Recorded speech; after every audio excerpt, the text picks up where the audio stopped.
that have just been sold around to his sisters. And then a court battle actually began in 2008 between the National Library of Israel, because you remember the literary, the guy, he left all his works to emigrated there, and his sisters back in Germany who wanted custody of these like thousands of papers that were Kafka's, but he hadn't published or anything. I mean, can we relate this to Okonkwo? Like, can we show that? I mean, can we see the same? He died. He cut off his legacy because he didn't want it to continue on. He wanted it to die with him. Like he wanted his. Did you think maybe he wanted his values to die with him because he knew they weren't going to be carried on, right? Like even the people with him didn't want to fight. He killed the guy, the messenger, and everybody was like, "What the heck are you doing?" I really think it's mainly just shame, because I mean, yeah, people won't listen to him, so that would really hurt, and you feel like you don't have a purpose anymore, because he probably feels like his purpose was to pass on tradition, but since he can't, he has no reason to live anymore.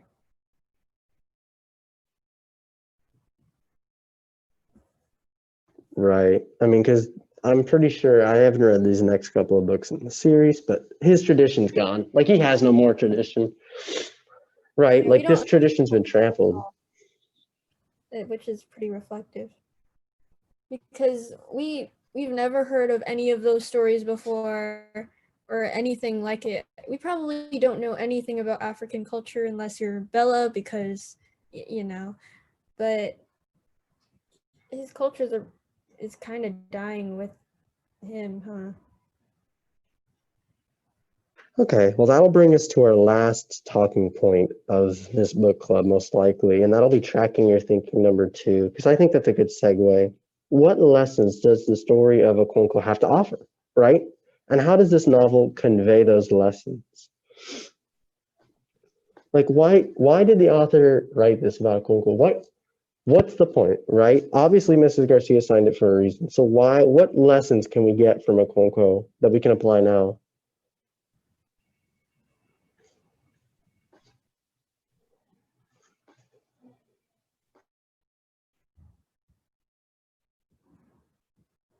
Not gonna lie, my brain's a little dead. Sorry if it takes me a moment to even think of anything.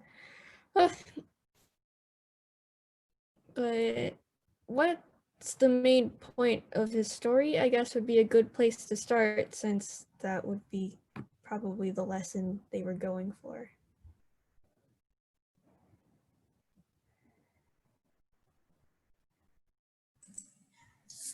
What I wrote down for what lessons the story has to offer is that force and strength triumph, because right from the get-go, it talks about like how Okonkwo beat the cat in the wrestling match, and like that made him successful, that made him popular amongst the village. Like he used strength or power to get his way, and that lesson was learned or shown throughout the story. Like he uses force to get his way. It may not be a good lesson. And it's yeah, basically. And it's kind of interesting because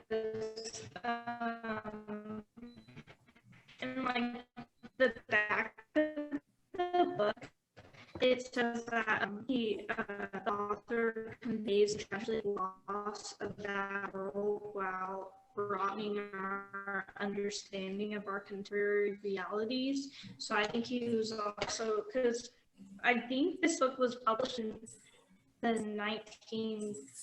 1950s. I might be wrong, but or maybe that's when the author was born.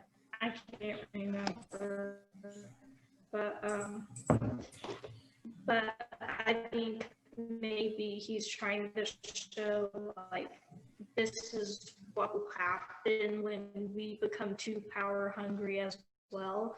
Because the 1950s, if it was in the 1950s, because I can't remember, that would have been like maybe about 10 years after World War II, and obviously there was a lot of power grabs there, so I think this could have been kind of reflecting that too, like our world can't get caught up in wanting to be the best because it will just lead to downfalls.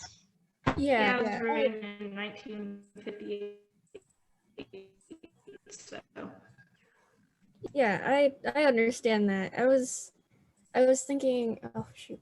Well, we're so kind of caught up in making sure everyone's like us because we think we're the best that we just kind of throw away other cultures and try to push them aside even though they're really complex, and we could just be ruining something that's been there forever just because we think we're better, which is kind of terrible.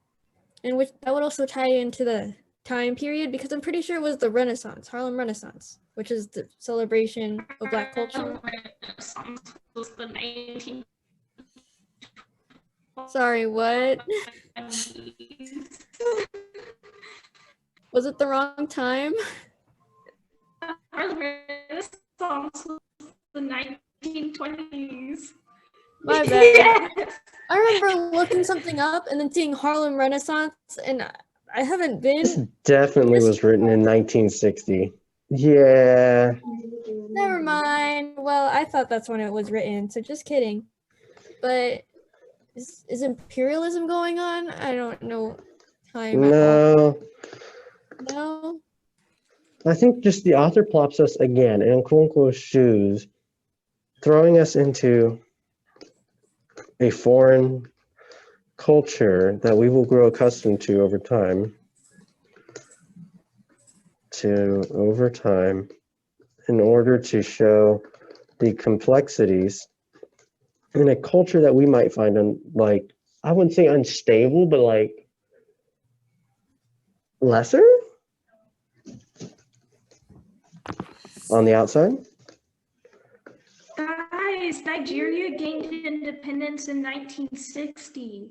So this was written 2 years before that. So it was probably a huge argument going on at the time, and that's why he wrote the book of the colonialism, because So yeah, the value of their culture.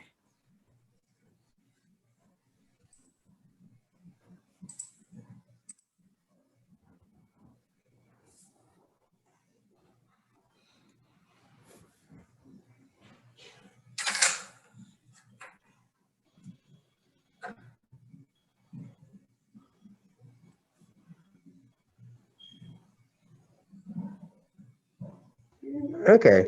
Well, that's some good thinking, I feel. Any other points we're going to add? it's kind of interesting too, because I looked it up. It said one of the morals that things fall apart is teaching is like the struggle between change and tradition. So that's a big theme too.